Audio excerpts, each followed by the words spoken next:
She looked directly at my daughter, my 8-year-old child, and said it like she was commenting on the weather. "I'm giving my jewelry to the girls who deserve it, not her." Then she pointed, not at one of her nieces or some random cousin. She pointed at Arya, my daughter, the one who's been in this family since she was 3 years old, the one who calls my husband Dad because he earned that title in every way that matters. "She's barely even blood," she added with a shrug, like it was just a fact, like my daughter's worth could be measured in DNA. Everyone laughed, not the loud kind of laugh, the polite, uncomfortable kind, the kind that tries to pretend a comment like that didn't just rip through the room. I looked around the living room at faces I've smiled at for years, faces that watched my daughter grow up. But no one said a word. Not a single person stood up for her. I felt my stomach twist. I knew Sylvia, my mother-in-law, had always been distant with Arya. She never said granddaughter, just Arya. No birthday cards with her name, no framed photos of her on the wall next to her cousins. But she'd never said it out loud. Not like this. Not in front of everyone, and I froze. Because for a second, I didn't know what to do. I didn't want to cause a scene. I didn't want to start a war in the middle of a family birthday party. But before I could open my mouth, Arya stood up. She didn't cry, she didn't yell. She just stood, calm and steady, in her little sunflower dress with her curls pulled back and her chin slightly raised. And in that moment, I realized something. She wasn't scared. She was ready. She walked right up to Sylvia, looked her in the eyes, and held out a folded piece of paper. "Grandma," she said clearly, "Dad told me to give you this note if you ever said that out loud." The room went still. No one knew what to say. Sylvia blinked. Her hand hovered over the paper like it was a bomb. I could feel the silence thickening around us, the shift in the air as every person in that room realized they'd just witnessed a line being crossed. She took the note. She unfolded it slowly. And as her eyes moved across the page, her whole face changed. The smugness disappeared. Her jaw tightened. Her hands trembled just enough for me to see. She looked up. She didn't say a word. And for the first time since I married into this family, Sylvia had nothing to say. I've never felt fully welcome in Sylvia's house. The walls are filled with smiling faces, wedding photos, school portraits, baby pictures, but none of Arya, not even one. For years, I told myself it didn't matter, that what we had inside our home was stronger than what we were missing outside of it. But I always knew, deep down, we were being tolerated, not accepted. It was a sunny Saturday afternoon, and we were at her house for Caleb's cousin Rachel's birthday. Sylvia had gone all out like she always does. Long table covered in streamers, piles of gifts, a buffet full of food none of us were allowed to touch until she made a speech. Everyone showed up, all smiling and hugging and pretending this family hadn't been taught to choose silence over confrontation. Caleb had to work a late shift at the hospital. He's a trauma nurse, always calm under pressure, always thinking ahead. He hated missing family events, especially because he knew how things could get without him around. Before he left that morning, he kissed me on the forehead, then knelt beside Arya and whispered something in her ear that made her smile. Later, I found out he had quietly slipped that note into her hand. Arya was my daughter from a previous relationship. Her biological father left before she turned 2. He didn't want to be a father, and I stopped trying to make him pretend. For a long time, it was just me and her. Late nights, tight budgets, quiet birthdays. When I met Caleb, I didn't expect him to love Arya the way he did. But from the start, he was all in. He held her like she was made of glass. He called her kiddo and brought her sunflowers every time she had a school recital. She calls him daddy now, not because I asked her to, because she chose to. Sylvia never liked that. I think it bruised something in her. She has 2 other granddaughters from Caleb's older brother, and they're her pride and joy. Matching dresses at Christmas, weekly sleepovers, little gold lockets with their initials. She never tried to hide her preference. I'd see it in the way she only ever complimented them, in how she'd call Arya sweet in that vague, detached way people use when they're trying to stay polite. But she never said anything direct. Not until that day. At the party, Arya was running around with the other kids, her curly hair flying behind her as she raced across the backyard. She laughed with her whole body like she always does. It was one of those rare moments when she looked entirely carefree. I stood on the patio, watching her, sipping from a plastic cup of lemonade, trying to ignore the ache in my chest that never quite went away when we were here. Sylvia came outside carrying a velvet box. I knew it was the jewelry box before she even opened it. She made a show of it, walking around to each woman in the family, letting them peek inside, whispering to them with dramatic flair like they were in on some royal secret. I stayed quiet. I didn't care about her jewelry. I cared about how she made Arya feel small. My mom used to tell me, some people will hurt your child just to get to you. I never understood it until I became a mother myself. When someone loves your child with conditions, it cuts deeper than anything they could ever say about you. And Sylvia?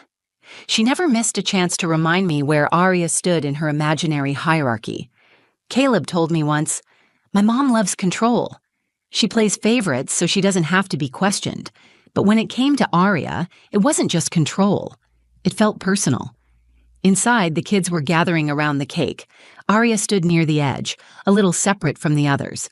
She looked toward me and gave a tiny wave. I smiled back, but in my chest, something tightened. She knew. Even at 8, she felt the difference. No one had to say it out loud. But then Sylvia did, and she didn't whisper it. She stood in the middle of the living room, jewelry box in hand, and made sure everyone heard.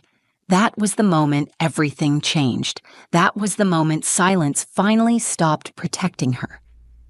Inside the house, the air was thick with that fake kind of warmth people use when they don't want to deal with what's real. The kids were on the floor with plates of cake and soda. The adults hovered near the kitchen island with wine glasses and practiced smiles. The kind of atmosphere where people avoid eye contact just in case someone says something honest. Sylvia walked into the center of the room holding her velvet jewelry box like she was the queen of some royal court. She tapped the lid with her finger to get everyone's attention, and without waiting for the room to quiet down, she started. "Well, I've been thinking, I'm not getting any younger. These pieces..." She paused for effect and popped the box open. "They deserve to go to the girls who'll carry on our legacy. Not just anyone, the ones who truly deserve it." A few of the women leaned in closer. Her niece Megan let out a soft "ooh" at the sparkle of an old brooch. Someone clapped politely. It was a performance, and they were all playing their parts. Sylvia turned slowly, scanning the room, making sure she had everyone's attention. Then her eyes landed on Arya. I was standing just a few feet away, close enough to see what was coming before she said it. "Not her," she said clearly, lifting her chin. "She's barely even blood." I heard the words before I fully processed them. They struck like a slap, not loud but sharp enough to leave a mark. There was an awkward shuffle of feet. Someone laughed. It wasn't a real laugh. It was the kind of sound people make when they want to pretend they didn't hear cruelty dressed up as honesty. I looked around the room. No one said anything. Not Caleb's sister, not his aunt, not the cousins or the uncles or the grandparents, just silence and that awful fake amusement. And Arya was standing right there. She was holding a paper plate with a half-eaten cupcake, her cheeks still a little pink from running around outside. She blinked once, slowly, like she needed a second to understand what had just been said. Then she looked at me. I felt my body tense. My first instinct was to walk over and scoop her up, to get us out of there, to never come back. But I didn't move. Not because I didn't want to. Because Arya did something before I could. Something I'll never forget for the rest of my life. She stepped forward. She didn't cry. She didn't look confused or embarrassed. She looked calm. Steady. Like this wasn't the first time she'd felt small in that room, but it was the first time she wasn't going to let it slide. She walked up to Sylvia and reached into the small side pocket of her dress. Then she pulled out a folded piece of paper and held it out. "Grandma," she said, loud enough for everyone to hear, "Dad told me to give you this note if you ever said that out loud." There was no hesitation in her voice. She wasn't shaking. She didn't stutter. She just stood there, holding out the note like it was the most ordinary thing in the world. Sylvia blinked, surprised. She looked around the room, suddenly unsure of herself. Then she slowly reached out and took the note. Her hand trembled just a little. Her lips pressed into a tight line. She looked down and began to read. The room fell into an almost sacred silence. You could hear the crinkle of the paper as she unfolded it. I watched her eyes move line by line. I couldn't see her expression completely, but I saw enough. Her mouth twitched, not in amusement or pride, but something harder to place. Her eyes didn't lift. She kept reading, and the deeper she went, the more her face changed. Her hands tightened on the paper. Her posture straightened, then slumped slightly, like the words were knocking the wind out of her. She didn't say a word, not to Arya, not to me, not to anyone in the room. She folded the note back up with slow, deliberate movements and placed it on the coffee table. Then, without looking at a single person, she turned and walked out of the room.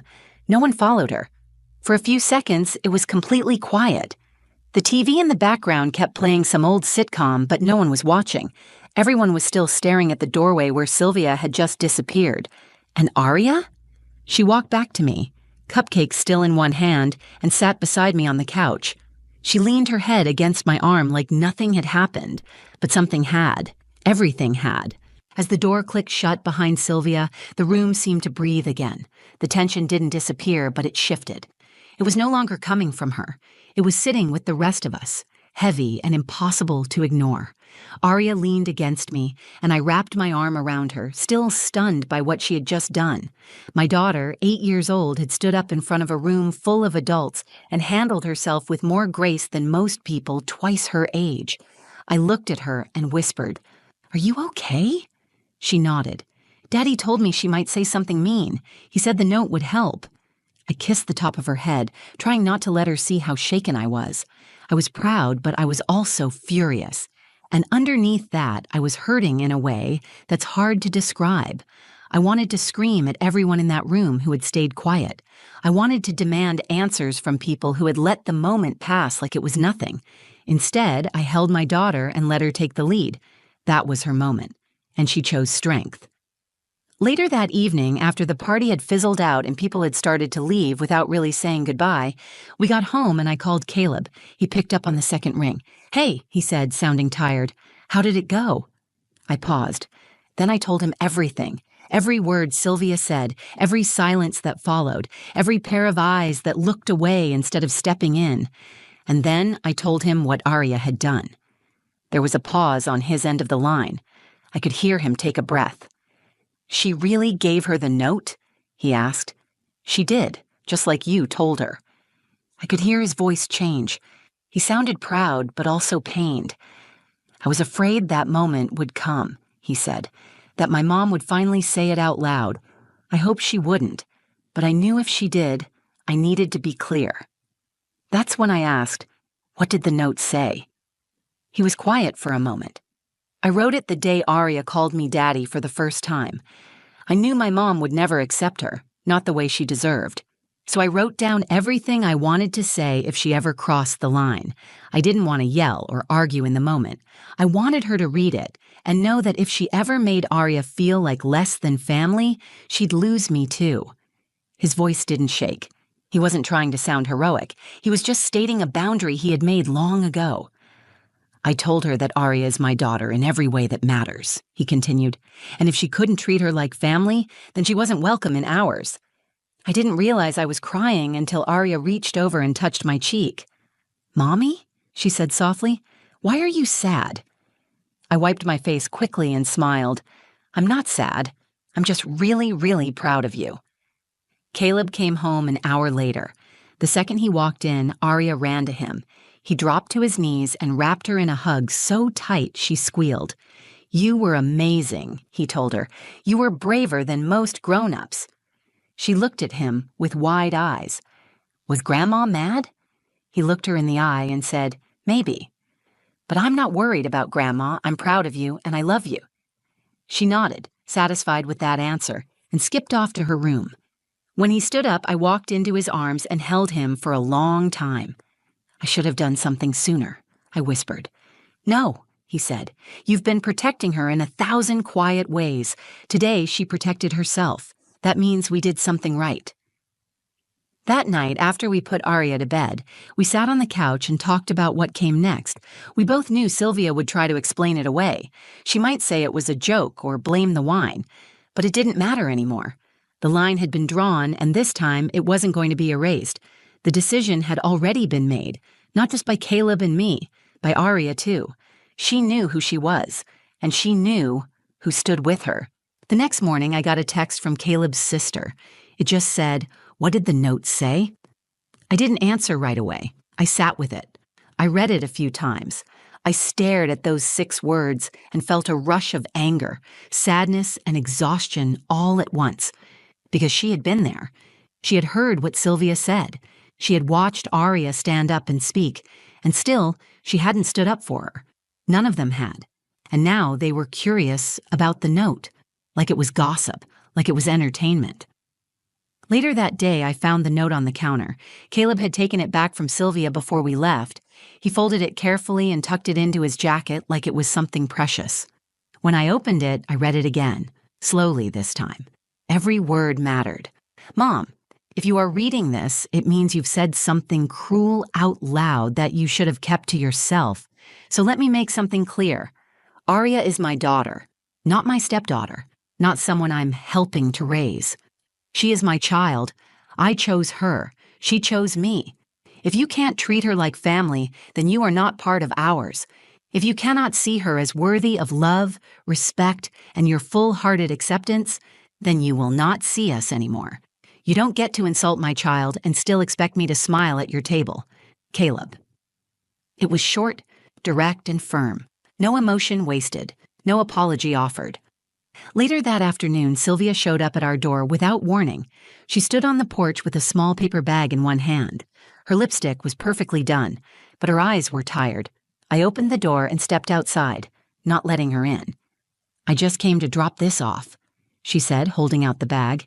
"It's something I meant to give Arya before the party." I took the bag, but didn't move aside. "She's inside," I said, "but she doesn't want to see you right now." Sylvia's mouth twitched, like she wanted to argue, but she stopped herself. She looked past me into the hallway, then back at me. "She's a smart girl," she said. "Very poised." "She gets that from her dad," I said plainly. Sylvia flinched. She wasn't used to being shut out. "I suppose I deserved that," she muttered. I didn't answer. She reached into her purse, pulled out a folded envelope, and held it out. "For Caleb," she said. "I don't expect him to call." I took it and nodded. She stood there for a moment longer, then turned and walked away without saying goodbye. I closed the door and went to find Arya. She was in her room, coloring. I sat beside her on the floor. "Grandma came by," I said. "She left something for you." Arya looked up and took the paper bag carefully. She opened it and pulled out a small velvet pouch. Inside was a silver locket, simple, plain. Probably from that same jewelry box Sylvia had shown off the day before. Arya turned it over in her hand and said, "Can I give it to Lily?" Lily was her best friend from school. "You can do whatever you want with it," I said. "It's yours now." She smiled and set it aside. That night, Caleb read the letter from his mother silently. When he finished, he handed it to me. It was a single page, full of backhanded apologies, phrases like, "I didn't mean to cause a scene," and "family dynamics are complicated." She never actually said she was sorry, not to Arya, not for what she said. Caleb folded it in half and dropped it into the trash. He didn't look angry. He looked relieved. "We're not going back," he said. I nodded. "I know." In the days that followed, something shifted. Caleb stopped answering group texts. We stopped being invited to family dinners. The silence was loud at first, but then it turned peaceful. For the first time, we weren't carrying the weight of being tolerated. We were living as a family that didn't have to fight for our place at someone else's table. Arya never asked about Sylvia again. She never cried. She never brought up the party.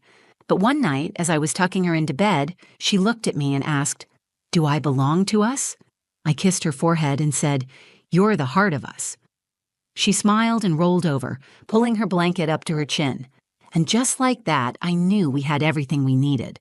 2 weeks after the party, we got a wedding invitation from one of Caleb's cousins. It came in the mail, addressed to Caleb and family. No mention of me, no mention of Arya. A subtle message wrapped in cardstock and cursive font. Caleb threw it away without reading it. There wasn't a fight. No confrontation, no final scene where everything is yelled out across a dinner table. The door simply closed, and we chose not to open it again. At first, the quiet felt strange. Our weekends used to revolve around birthday parties, baby showers, group texts, asking who was bringing what. Now the calendar stayed empty. The phone didn't buzz as often. But what replaced the noise was something stronger. Peace, clarity, a home where none of us had to shrink. Aria was lighter, not just happier, she had always been good at finding joy, but freer. She didn't ask why we hadn't gone back. She didn't beg to visit or wonder what Sylvia might do next. She accepted the silence as a gift, even if she didn't know to call it that. One evening, she sat next to Caleb on the couch, watching an old movie. Her head rested on his shoulder. She reached up, took his hand, and said, "I'm glad you're my dad." No ceremony, no drama, just truth. He squeezed her hand and replied, "Me too." That moment stayed with me, because it reminded me that while families can break your heart, they can also put it back together if you build them with intention. Before Caleb, I thought acceptance meant learning how to take up less space. I thought love came with conditions. I didn't grow up in a house where people apologized. I didn't know that boundaries could be an act of love. But watching him love Aria without hesitation taught me that there is nothing weak about drawing a line. There is nothing selfish about protecting your peace. Sylvia's absence did not leave a hole. It left room for better conversations, room for birthday parties where no one had to prove they belonged, room for Aria to grow up without having to translate cruelty as tradition. I don't hate Sylvia. I used to spend a lot of energy trying to understand her, to soften her sharpness, to earn something that was never going to be freely given. But I no longer need her approval, and more importantly, Aria never did, because she had Caleb. And she had me. And she had herself. I think about that day often, the moment she stood up, the way her voice didn't shake, the way she held out that note without blinking. It changed everything, not just the room, not just our relationship with Sylvia, but something inside me. For years, I thought my job was to keep the peace, that protecting Aria meant keeping things quiet. But real peace doesn't come from silence, it comes from truth. That little girl in her sunflower dress reminded me of that. And that's what I carry with me now. When people ask why we don't go to Caleb's family events anymore, I don't offer long explanations. I say we're doing what's best for our daughter. Some people understand, some people don't. But the truth is, I don't owe anyone a defense for choosing love over legacy. What I owe is to Aria and to Caleb and to myself, to keep building a family where no one has to earn their place, where love isn't conditional, where children are never treated like they are on trial.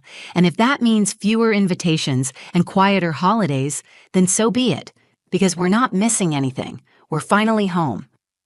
Thank you for listening to my story. I didn't share it to get sympathy or start a family feud.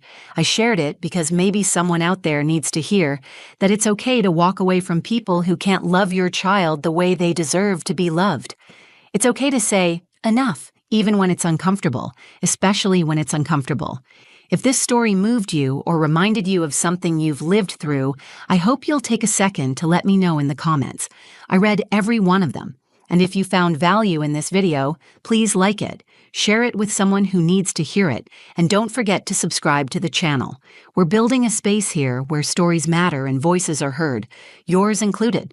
Until next time, take care of yourself, and take care of each other.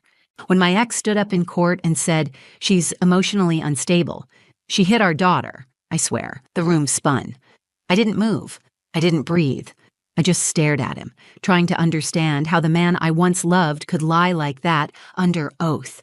He looked right at the judge like he was telling the weather, calm, collected, cold. Then his lawyer handed over a folder. Inside were photos. Bruises on my daughter's arm. Caleb said I lost control, that I hurt her in some kind of breakdown. The judge held the pictures in both hands. He didn't say anything. He just looked at me. I felt my stomach drop. My hands were shaking. I tried to speak, but my voice caught in my throat. I wanted to scream, "That's not true. I would never hurt her," but I could see it. The doubt on the judge's face. And in that moment, I realized I might lose my daughter forever. And then, from the far end of the courtroom, my 9-year-old daughter, Aria, stood up. She clutched her pink tablet to her chest and walked straight to the front of the courtroom. She was so small next to the judge's bench, but her voice didn't shake. "I recorded what really happened that night," she said. The room froze. Everyone turned toward her. Caleb's smirk disappeared. His lawyer shifted uncomfortably. The judge looked startled, and in that silence, heavy, loaded, unbearable, I knew everything was about to change. After the divorce, it was just Arya and me. We lived in a modest 2-bedroom apartment just outside Tacoma. The building wasn't fancy, peeling paint on the stairwell, neighbors who kept odd hours, but it was ours. I had a small balcony where I kept succulents and one brave tomato plant. Arya decorated her room with fairy lights and posters of baby animals. I worked full-time at a local dental office and picked up extra shifts when I could. Money was tight, but I was proud of what we were building together. Quiet stability, peace. Caleb, my ex, wasn't around much. After the split, he moved to another part of the city and only saw Arya on weekends. That was by choice. For the first year, he didn't even push for more time. He seemed content with the distance. And honestly, so was I. His presence in our lives had always felt like a storm cloud. Unpredictable, loud, always on the edge of something darker. But then, 2 years after the divorce was finalized, something changed. He became aggressive, demanding. He started showing up to Arya's school unannounced, texting her nonstop, calling me names in front of her when she didn't respond the way he wanted. When I tried to set boundaries, he threatened to take me to court, said I was turning our daughter against him, said I wasn't stable. At first, I brushed it off. I had documentation, messages, missed visitations, no history of mental illness, no history of violence. I was doing everything I could to protect Arya. I thought the truth would be enough. Then the letter came. It was a thick envelope with the court seal on it. Caleb was filing for full custody. I sat at the kitchen table, holding the papers with both hands. Arya was in her room, humming to herself, making a video for her cousin on her tablet. She didn't know what was happening. I didn't want her to know, not yet. I called my mother first, Nina. She raised 3 kids on her own after our dad left. She's tough, no nonsense, always speaks in absolutes. "We'll fight this," she said the second she heard the words. "You're not losing your daughter to that man." Then I called my younger brother, Jace. He's in his 3rd year of law school and helps me understand the legal process when it feels like a different language. He didn't sugarcoat anything. "This could get ugly," he said, "but you have a strong case. Just stay calm and document everything." I tried to do just that. I organized every screenshot, every school email, every incident report I had filed when Caleb lost his temper during pickups.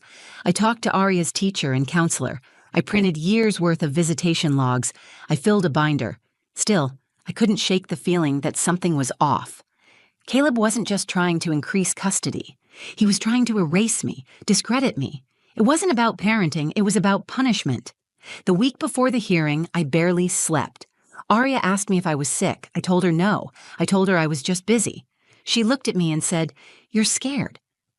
I didn't know how to answer that, so I kissed her forehead and changed the subject. On the morning of the hearing, I dressed Arya in her favorite yellow cardigan. She brought her tablet like she always did for long waits. I didn't know how to prepare her for what was coming. I didn't even know if she would be allowed in the courtroom. When we walked into that courthouse, everything felt too big. The walls were too white. The air was too still. Caleb stood at the front next to his lawyer in a tailored suit and that practiced look of concern he always wore when he needed to seem like the good guy. He looked straight at me and smiled just a little. That was when I knew. He wasn't just confident. He thought he was going to win. He thought he had already won. And as I held my daughter's hand in mine, I prayed that the truth would be enough, that everything I had done to protect her would matter, that the court would see through him. But I didn't know then what he was planning, and I didn't know how much worse it was about to get. The courtroom was colder than I expected, not physically, though the air conditioning was turned up high, but in the way it drained warmth from everything. No smiles, no kindness, just hard lines, stiff chairs, and eyes that watched without feeling. I sat beside my attorney, Lisa Freeman, a sharp, methodical woman who had helped several single mothers like me fight unfair custody claims. She wore a charcoal blazer and kept her notes in perfect order. I liked her because she didn't make promises. She gave me facts. Across the room, Caleb looked completely composed. His posture was straight, his tie perfectly knotted, his expression carefully neutral. He wasn't the man I had cried about late at night or screamed at behind locked doors. He was the version of himself he wanted the world to believe in. The judge entered. Gray suit, wire-rimmed glasses, no smile. He glanced at the file in front of him and nodded. Let's begin. Caleb's lawyer, a man named Mark Halston, opened the proceedings like it was a script he had practiced dozens of times. Your Honor, we are here today not out of spite, but out of concern for a child's well-being. My client believes that Ms. Bennett is emotionally unstable and that this instability has resulted in harm, specifically physical harm, to their daughter, Aria Roston. I felt my entire body tense. Lisa leaned slightly toward me. Don't react, she whispered. Not yet. Then he said it. Ms. Bennett struck her daughter during an emotional outburst just 3 weeks ago. We have documentation, photographic evidence, and witness statements to support this. I couldn't stop myself. That's not true. The judge raised a hand to silence me. You'll have your turn, Ms. Bennett. Halston pulled out a manila folder and handed it to the bailiff. Inside were 4 photos. Bruises, small dark marks on what looked like Aria's upper arm and shoulder. The timestamps were recent. My breath caught in my chest. They looked real. The judge studied them carefully. His jaw shifted slightly. He looked at me for the first time, not with curiosity, but with caution. Lisa stood. Your Honor, we were not given prior disclosure of these images. We object to their submission without proper authentication. But it didn't matter. The damage was done. The judge looked back down. They'll be admitted pending verification. I turned to Aria. She was seated quietly behind me with her court-appointed guardian. She looked small in the oversized chair, legs swinging slightly, tablet clutched to her chest. Her face was pale. She wouldn't look at me. I whispered to Lisa, I never touched her. I've never hit her. He's lying. She nodded. We'll challenge it, but he's playing for emotion. We have to be smart. Caleb was called to testify. He stepped up like a seasoned actor walking on stage. Your Honor, he began, his voice low and steady. I wish I didn't have to be here. I never imagined I'd have to fight the woman I once loved, but I can't let Aria stay in a home where she's afraid. She came to my house crying. She said her mother yelled at her, grabbed her, then locked herself in her room for hours. I didn't know what to do, so I documented the bruises and brought them here today. He paused, swallowing hard. I'm not trying to take Aria away to hurt Sarai. I just want her to be safe. It was masterful, calculated, almost convincing, until you knew him, until you'd lived with the version of him who threw coffee mugs when arguments didn't go his way, who disappeared for days, then came back with excuses and charm, who stood in this courtroom pretending to be a devoted father while trying to destroy the one person who had kept their daughter safe through everything. My stomach churned. Lisa asked for a recess to review the photos. We were granted 10 minutes. I stepped outside into the hallway and leaned against the cool wall. That's when Aria came to me. She looked up, nervous. Mom, are you okay? I bent down to meet her eyes. I'm okay. Are you? She hesitated. I didn't want to say anything, but I think I need to. I frowned. About what? She looked down at her tablet. I recorded something. From the night he said you hurt me. I wasn't sure if I should show it, but I think I should. She held the tablet tightly, like it was the only thing keeping her upright. In that moment, I didn't know what was on it, but I knew whatever it was, whatever she had recorded, might be the only chance we had left to tell the truth. I knelt in front of Aria in that quiet hallway, the low hum of voices and footsteps echoing in the distance. My chest was still tight from the courtroom. The photos, the lies, the way Caleb looked at me like he was already celebrating. I couldn't shake it. But all of that faded when Aria whispered, I think I need to show the judge what really happened. She held her pink tablet out to me. It was the one she always brought on long drives or days when she had to wait around at my work. Covered in stickers, the case was fraying at the edges. She pulled up a video in the gallery. It's from that night, she said. when he came to drop me off late and you told him not to come inside." I stared at the screen. Her small fingers hovered over the play button. "You recorded this?" I asked. She nodded. I didn't know what else to do. I felt scared. I thought if something happened, I should save it. I looked into her eyes. She wasn't crying, she wasn't trembling, she was serious, calm, like she knew the weight of what she was doing. Lisa stepped out of the courtroom just then and noticed us. "We need to go back in soon," she said. "Did something happen?" I stood and gestured for her to come over. "You need to see this." Aria pressed play. The video started in her room. The angle was from her bookshelf, slightly tilted, showing the doorway and a slice of her bed. Caleb's voice was unmistakable, loud and angry. He wasn't yelling, but his tone was sharp and rising with every word. "You're not answering my calls, Sarai. You think you can just shut me out of her life?" he said off camera. "I asked you not to come in. It's almost midnight. She has school tomorrow," I replied. My voice in the video was tired but firm. The camera shook slightly. Aria must have nudged the tablet when she shifted. Then came the moment. Caleb stepped into frame. His hand reached for Aria, pulling her by the arm toward the hallway. She stumbled forward. He didn't hit her, but he yanked her hard enough to make her cry out. "You're coming with me," he snapped.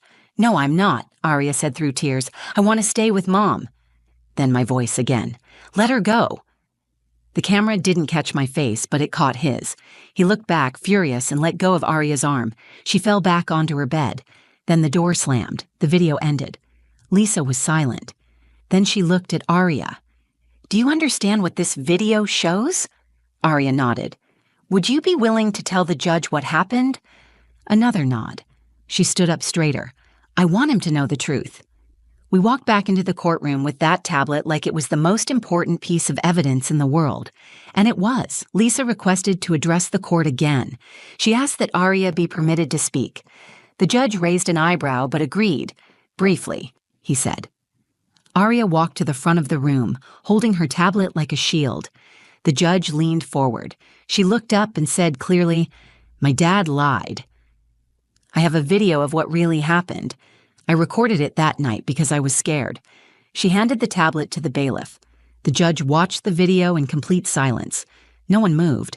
Caleb sat perfectly still, but his expression changed. His foot began tapping. His lawyer's face drained of color. When the video ended, the judge stared at Caleb for a long time. Then he asked Aria gently, "Is this what happened?" She nodded. "Yes. My mom didn't hurt me." "He did," Lisa turned to me, her voice quiet. "You just got your case back." I didn't speak. I couldn't.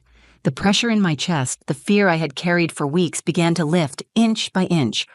I looked at my daughter, my brave, brilliant daughter, and realized that she had done what no evidence or testimony could. She told the truth. And she did it without fear, and that changed everything. The courtroom wasn't silent. It was stunned. After Aria handed over her tablet and the judge watched the footage, you could feel the entire room shift. Even the air felt heavier. The kind of silence that fills a space after a truth hits too hard to ignore. The judge sat still, holding the tablet like it had weight beyond just plastic and glass. Then he looked up at Aria, who had returned to her seat beside her guardian. "Thank you for being honest," he said. His voice was calm, but his expression had changed. Whatever doubt had been there before was gone. Then he turned to Caleb. "Mr. Roston, please stand." Caleb stood slowly. He was pale. For the first time since the hearing started, he looked unsure of himself. The judge continued, "This court takes allegations of abuse very seriously. Your sworn statement claimed that the mother physically harmed your daughter. You provided photographs as evidence. And yet the video we just reviewed tells a different story." Caleb shifted on his feet. His lawyer leaned over and whispered something to him, but the judge raised his hand. "No interruptions. I'm not finished." Lisa sat beside me with her arms crossed. She didn't smile, but I saw the tightness in her shoulders finally relax. She leaned toward me and whispered, "He's in trouble." The judge lifted the file with the photos Caleb had submitted. "We will now open an investigation into the origin of these images. If they were falsified, submitted under false pretenses, or staged, there will be legal consequences. perjury, fraud, possible endangerment of a minor. Caleb finally spoke. Your Honor, that video is taken out of context. The judge's eyes narrowed. The context appears clear. You forcibly grabbed your daughter's arm and attempted to remove her from the home against her will. The child made it known she felt unsafe. That alone raises serious concerns. Caleb's lawyer tried again. Your Honor, perhaps we should request a delay to further examine. No, the judge interrupted. Firm now. This is not a debate. You brought these accusations into my courtroom, presented falsified evidence, and attempted to manipulate this court to sever a mother from her child. That is not something I will allow. I looked at Arya. She was hugging her knees, her face buried in them. Her guardian rubbed her back gently. She had held herself together through all of this, but I knew she was still just a child, trying to be brave in a world that shouldn't have required it. The judge turned back to me. Ms. Bennett, based on the evidence presented today, I am dismissing the father's petition for full custody. Effective immediately, you are granted primary physical and legal custody of Arya Roston. My throat tightened. I didn't cry, not yet, but the relief hit me so hard I could barely hold it in. He continued, Mr. Roston, you will be subject to supervised visitation only, pending the outcome of the investigation. A formal evaluation will be ordered, and any further visitation will depend on the findings. This court prioritizes the well-being of children above all else, and right now, your actions suggest you are not acting in your daughter's best interest. Caleb said nothing. The room stayed quiet as the judge finished his statement and banged the gavel. It was over. When I turned to Arya, she looked up at me with wide eyes. I knelt in front of her and took her hands. You were so brave, I whispered. You told the truth, and that helped the judge see everything clearly. She nodded but didn't speak. Her little fingers tightened around mine. We left the courthouse together. Outside, the sky was still gray, but the air felt different, like we were walking out from under a shadow. My mother was waiting by the curb, pacing. When she saw us, she ran over and wrapped us both in a hug so tight it took my breath away. I knew the truth would come out, she said, but I didn't expect it to come from that little tablet. Neither did I. I had walked into that courthouse terrified that I would lose the most important person in my life. I walked out knowing that no matter what Caleb tried, we had something stronger than his lies. We had the truth, and we had each other. The day after court, Arya slept in for the first time in weeks. She usually woke early, always buzzing with energy, asking about breakfast or cartoons or what we were doing that weekend. But that morning, she stayed curled up under her blanket, clutching her stuffed elephant, her chest rising and falling in slow, even breaths. I let her sleep. I sat alone in the kitchen, coffee untouched, the sunlight creeping in through the blinds. The silence felt different now, not empty, but calm, like the war in my body had finally ended. I wasn't bracing for the phone to ring. I wasn't refreshing my email waiting for the next court notice.